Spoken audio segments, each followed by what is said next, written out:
Miss Mary?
Yeah.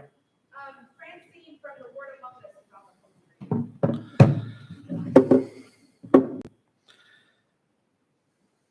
Yeah, play some music. Over that line of stuff going on.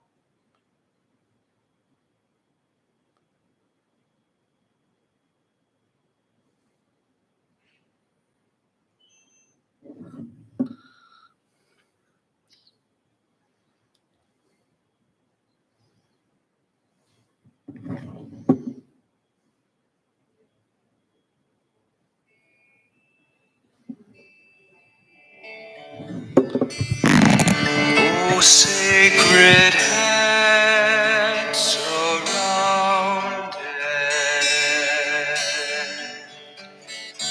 by crown of piercing thorns,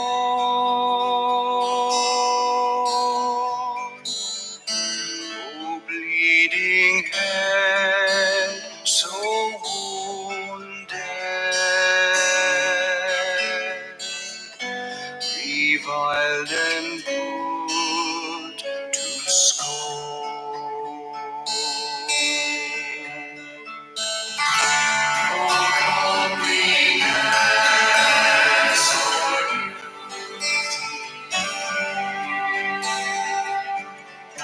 your wounded face betrays.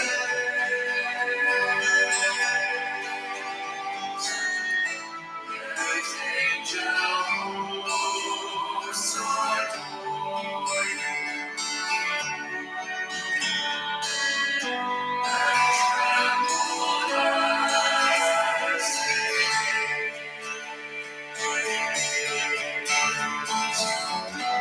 my sister rendered voiceless, dinged and still in chains,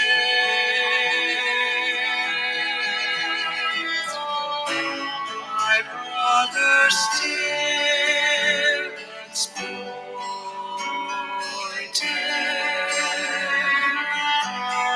images of your pain.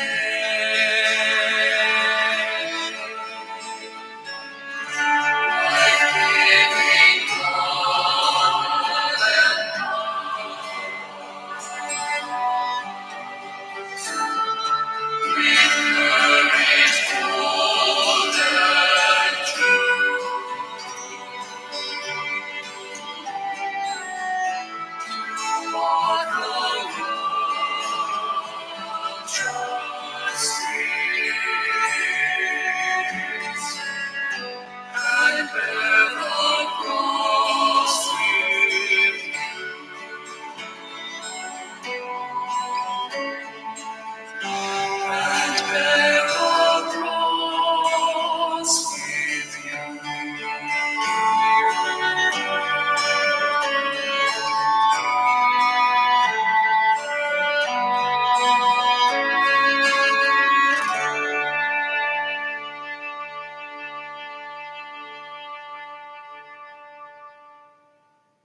en el amor. Fire and water we were born to bring glad tidings to the poor and freedom to all who are bound. Pueblo de Dios, pueblo de esperanza, pueblo de nueva creación. Vámonos a la casa de Dios, vamos unidos en el amor. Vámonos a la casa de Dios, vamos unidos en el amor. Wisdom shall build herself a house, a home of justice and of truth. Oh, healing formulas anew. Pueblo de Dios, pueblo de esperanza, pueblo de nueva creación. Vámonos a la casa de Dios, vamos unidos en el amor. Vámonos a la casa de Dios, vamos unidos en el amor. Pueblo de Dios, pueblo de esperanza, pueblo de nueva creación. Vámonos a la casa de Dios, vamos unidos en el amor. Vámonos a la casa de Dios, vamos unidos en el amor.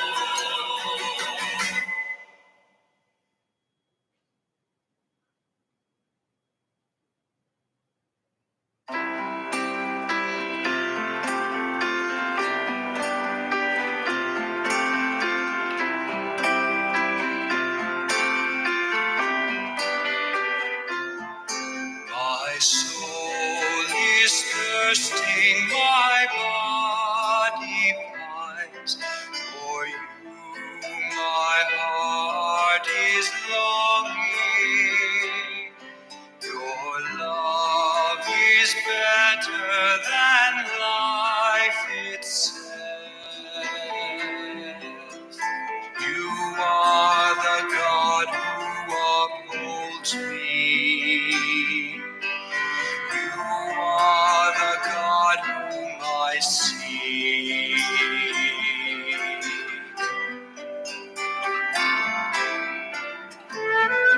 Like a dry, weary land without water, so my flesh pines for you. Parched and lifeless is my spirit without you. My soul is thirsting, my body pines for you. My heart is longing. Your love is better than life itself. You are the God who upholds me. You are the God whom I see.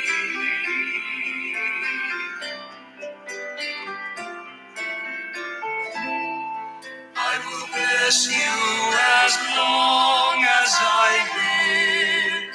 I will sing songs of praise. In your presence, I will feast and be filled.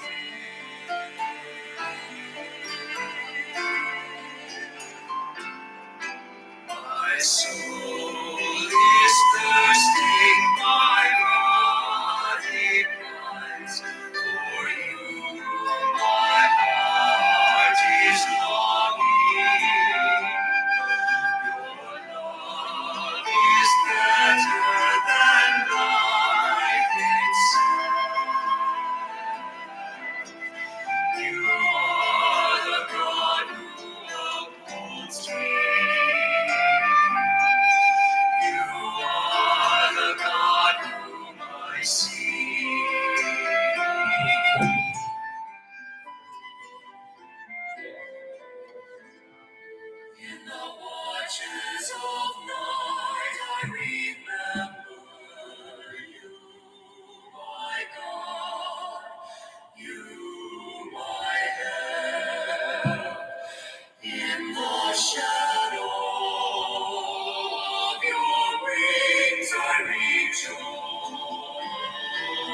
Peace be with you. We come, of course, today to Palm Sunday, where the church reads from one of the great passion narratives from the Synoptic Gospels, this year from St. Matthew. And if you look back at my archive of sermons, you'll see I've preached many times on these passion narratives. What I wanted to do today, this year, is look at a text. It's one of the most precious texts we have in the entire tradition. It's offered as the second reading for Mass today, and I think we don't focus upon this text enough. I'm talking about this little passage from the second chapter of Paul to the Philippians. I remember Paul had been evangelizing in today's Turkey, Asia Minor. And then he says through a dream, he has this summons to come to Macedonia, to cross over into what's now Europe and begin to preach the gospel there. And one of the first places he comes is the little town of Philippi. It was an important town for the Romans because a great battle had been fought there after the death of Julius Caesar, when Brutus and Cassius were conquered by Antony and Octavian. So it was an important city. And one of the first places Paul preaches in Europe. And think that leads to the evangelization of the entire European continent, which then carried the Christian faith all over the world. So the words he writes to that little community are extremely important. And he writes a very kind of personally tender letter to them. It's clear that he loves them. Well, in the second chapter, you find this passage. It's Paul's words, but they think the heart of it is a hymn or a kind of poem that Paul probably learned from the Christian liturgy in the earliest days. Now, if he writes Philippians sometime in the mid-50s of the first century, which seems likely, and if by that time he already had taken in a hymn that was being used, these words, in their essence, go back to the very beginning of Christianity. And I think they serve as a beautiful summary statement of the Christian faith. So let me look just briefly at some of these marvelous moves.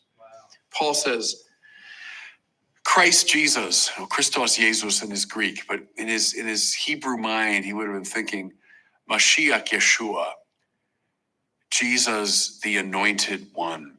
Mashiach would mean the new David, the new king of Israel. Mashiach Yeshua. Though he was in the form of God. May I just say, everybody, do not believe people that say to you, belief in the divinity of Jesus is some later accretion. It happened at the time of Constantine. It was invented by later theologians. Nonsense.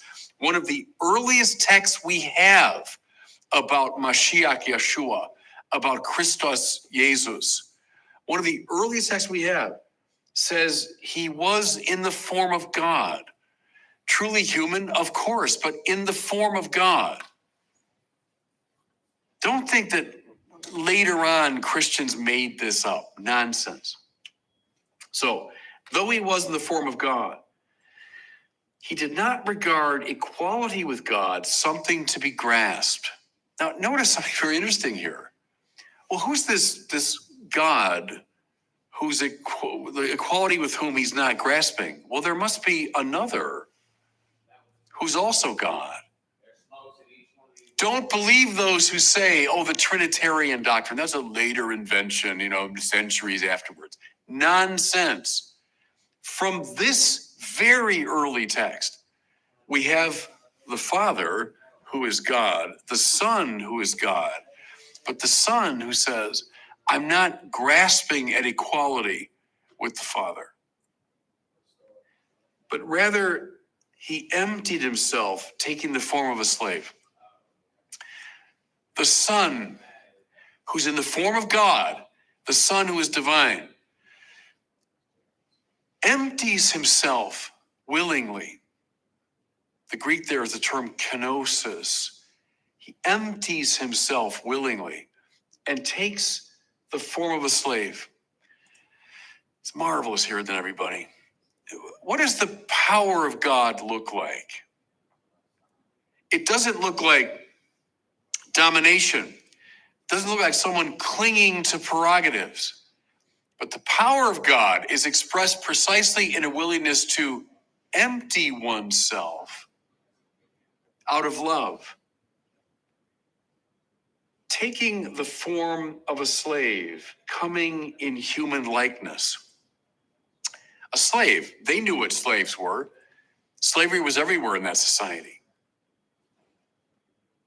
The lowest rung of the social ladder, a slave. How far does the Son of God descend in this kenosis?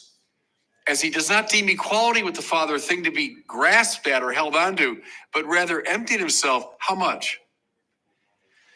He went all the way down, everybody, first into our humanity. This is the creator of all things. This is the ground of being.